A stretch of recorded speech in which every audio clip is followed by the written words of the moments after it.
প্রিয় দর্শক মণ্ডলী, আসসালামু আলাইকুম।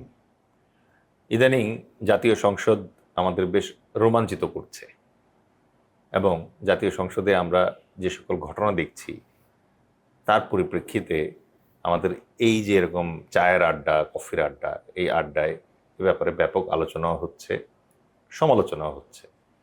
আজকের এই আলোচনার সমালোচনার আড্ডায় আমাদের সাথে উপস্থিত আছেন ভূমিপুত্র শেখ মহিউদ্দিন আর ব্রিট রবিন এক্সপ্লেইনের ব্যারিস্টার রবি। আপনারা দুজনকে স্বাগত জানাচ্ছি। ধন্যবাদ। আমরা আপনাকেও স্বাগত জানাচ্ছি। অসংখ্য ধন্যবাদ।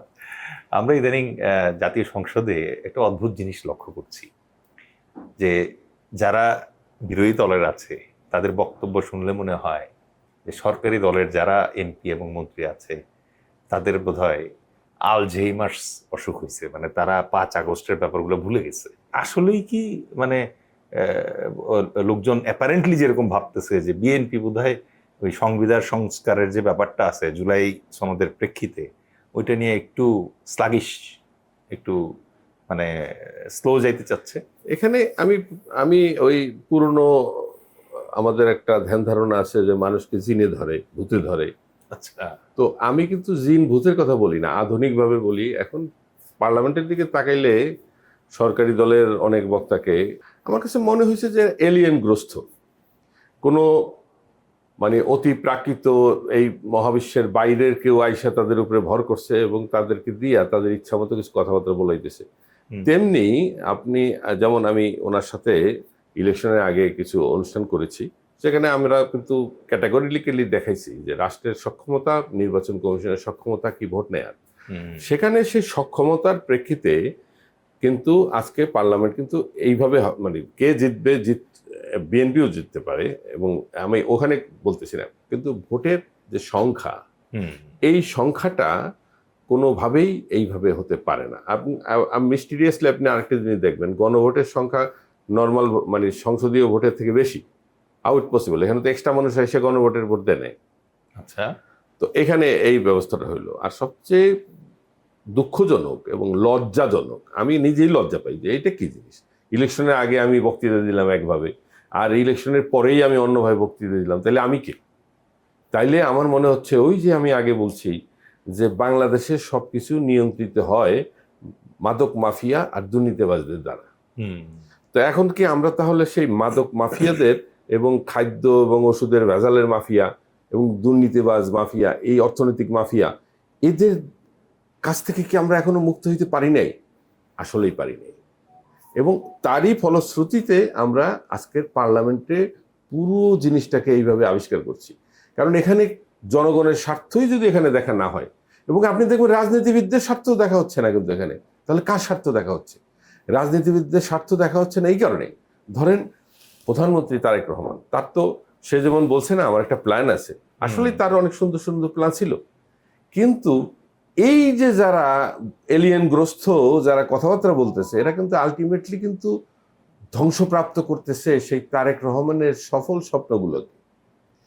এতে লাভবান হচ্ছে কারা? লাভবান হচ্ছে বাংলার মানুষ বিভিন্ন সময়ে যে শক্তির বিরুদ্ধে লড়াই করেছে, যুদ্ধ করেছে, তাদের পক্ষে কিন্তু এই জিনিসটাকে সাজানো হয়েছে। এতে কিন্তু তারেক রহমানের লাভ নাই, এতে বিএনপির লাভ নাই, এখানে জিয়াউর রহমানের স্বপ্নের কোনো লাভ নাই। এই জায়গায় মহিউদ্দিন ভাই, মানে যেমন ডক্টর ইউনূসের যে সময়কাল ছিল ইন্টারিমে, তখন একটা ওয়ার্ড খুব চর্চিত ছিল, মাস্টার মাইন্ড। তো আবিধানিকভাবে মাস্টার মাইন্ড শব্দটার যে মানে এটা চেঞ্জ হয়ে গেল, যে কেউ একজন পেছন থেকে কুচক্রি কিছু একটা করছে, এটারই আমরা মাস্টার মাইন্ড বলা শুরু করলাম।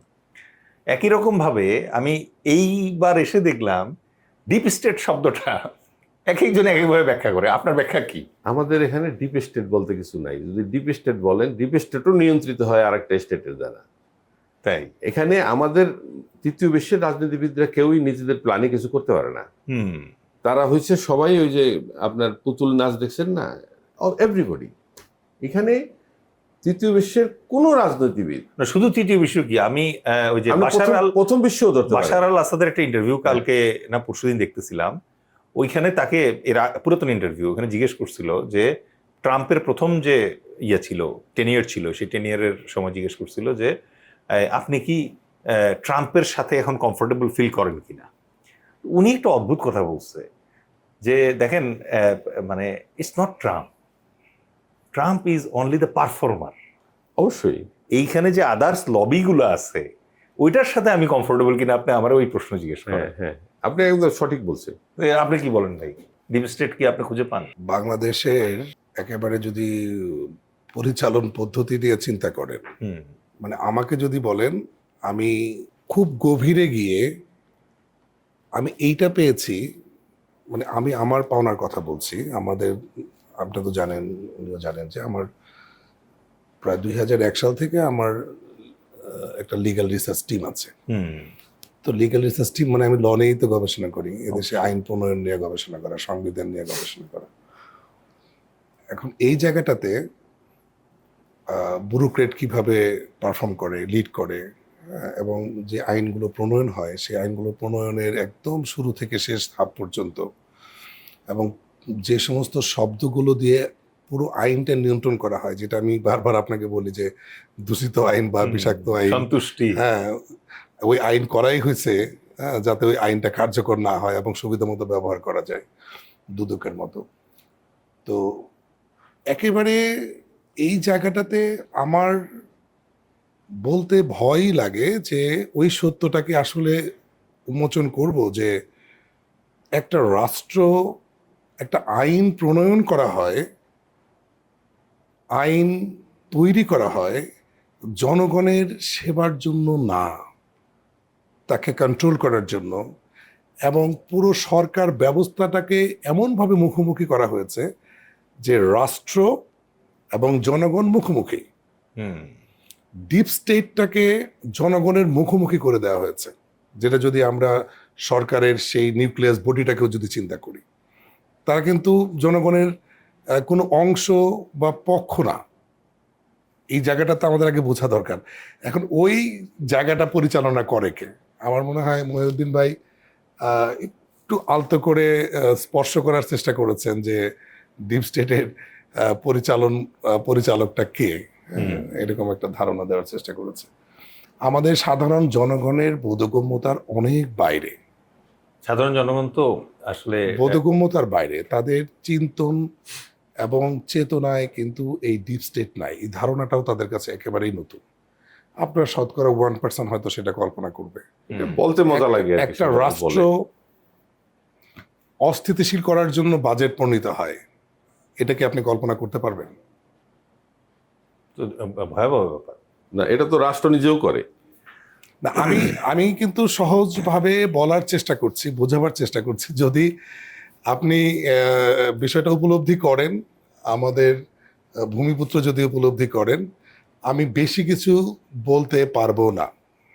আচ্ছা, তাহলে এইটা বলেন থেমে যাই যে এই যে একটা রিট হয়েছে যে ইন্টারিম গভর্নমেন্ট তার পারভিউতে, তার জুরিসডিকশনে সংবিধান সংস্কারের ব্যাপারে গণভোট আদৌ করাইতে পারবে কিনা, এবং সেইটা যদি গণভোট হয়েও থাকে তারপরেও রাষ্ট্রের কি বাধ্যবাধকতা আছে কিনা এটা করার। প্রত্যেক বাড়ি দেখবেন আমি একটা কথা বারবার বলার চেষ্টা করি, সেটা হচ্ছে এই সংস্কার, সংবিধান, সংসদ, সরকার কার জন্য, কাদের জন্য, অবজেক্টিভটা আমাকে ডিফাইন করা দরকার। এই সবগুলো সাবজেক্ট আপনি বললেন, সংবিধান, সংসদ, বিরোধী দল, সরকারি দল, কাদের জন্য? জনগণের জন্য। কাগজপত্রে। এটাকে আপনি শিওর? কাগজপত্র আমি তাই জানি। আপনি তাই জানেন? আমরা একটু পরে ভূমিপুত্র ওনার কাছ থেকে জানবো এই বিষয়টা নিয়ে, যেহেতু আমরা অনেক আলোচনা করি। এই জায়গাটা আমাদের ডিফাইন করা দরকার। প্রথম যে আমরা এই কাজগুলো কাদের জন্য করব, কিন্তু কে করবে ডিফাইন? জনগণের জন্য যদি করি, প্রথম অবজেক্টিভ ঠিক হওয়া দরকার। আপনার প্রত্যেকটা আইন জনগণের কল্যাণে হওয়ার কথা, কিন্তু প্রত্যেকটা আইনের মধ্যে জনগণকে উল্টা মুখাপেক্ষী করা হয়েছে, যাতে জনগণ উল্টা জবাবদিহির মধ্যে থাকে। অনেকটা ওইরকম যে আমার এগেইনস্ট অভিযোগ আসছে, এখন আমারই দায়িত্ব এই অভিযোগ খণ্ডানো। এই রাইট, এইটা তো বাংলাদেশের আইন। আপনি কাছাকাছি গিয়েছেন। Burden of proof. আপনি দেখেন এই সংসদে আলোচনা হওয়ার কথা ছিল জনগণ যে সমস্ত বিষয় নিয়ে সাফার করছে, যেটা গোটা দুনিয়াতে নাই। জনগণকে প্রথম হচ্ছে আইনটা কি, সর্বোচ্চ মানুষের সর্বোচ্চ সুখ শান্তি নিরাপত্তা বিধান করা, কমপ্লিটলি ডিফাইন। কিন্তু এটা এই জায়গাটাতে দেখেন সরকার বাদী হয়ে জনগণের বিরুদ্ধে লক্ষ লক্ষ মামলা করছে। বাদীটাকে সরকার, কার বিরুদ্ধে? জনগণ। আপনি সব জায়গায় দেখবেন, পুলিশের ওখানে গেলে দেখবেন যে এফআইআর হচ্ছে বাদী রাষ্ট্র বনাম ডেলেইস খান, রাষ্ট্র বনাম শেখ মহিউদ্দিন। দেখছেন কিনা এরকম কোনো মামলা? দেখছেন? হ্যাঁ, প্রচুর। লক্ষ লক্ষ মামলা সরকার করছে জনগণের বিরুদ্ধে। কিসের জন্য? ডেলেইস খান ওর ঘর থেকে প্রথমে ডান পাতে বের হওয়ার কথা ছিল, আমি মনে করছি ও বাম পাতে বের হয়েছে, এই জন্য তার বিরুদ্ধে সরকার মামলা করে দিয়েছে। আইনের ব্যত্যয় হয়েছে। ওর কাজটা কি? প্রথম কথা হচ্ছে যে ওর কাজটা কি? রাষ্ট্রের কাজ কি এটা? রাষ্ট্রের কাজ হওয়ার কথা ছিল পুলিশের কাজটা কি? যারা ফার্স্ট ওয়ার্ল্ড কান্ট্রিতে থাকে, যে আপনি ফোন করছেন ট্রিপল লাইনে, সাথে সাথে পুলিশ ওখান থেকে sir how can I help you, দৌড়ায় আপনাকে আসবে, আপনি বিপদগ্রস্ত থাকলে আপনাকে হাসপাতালে নিয়ে যাবে, অন্য কোনো সমস্যা থাকলে সমাধান করবে। এটা হলো তাদের কাজ।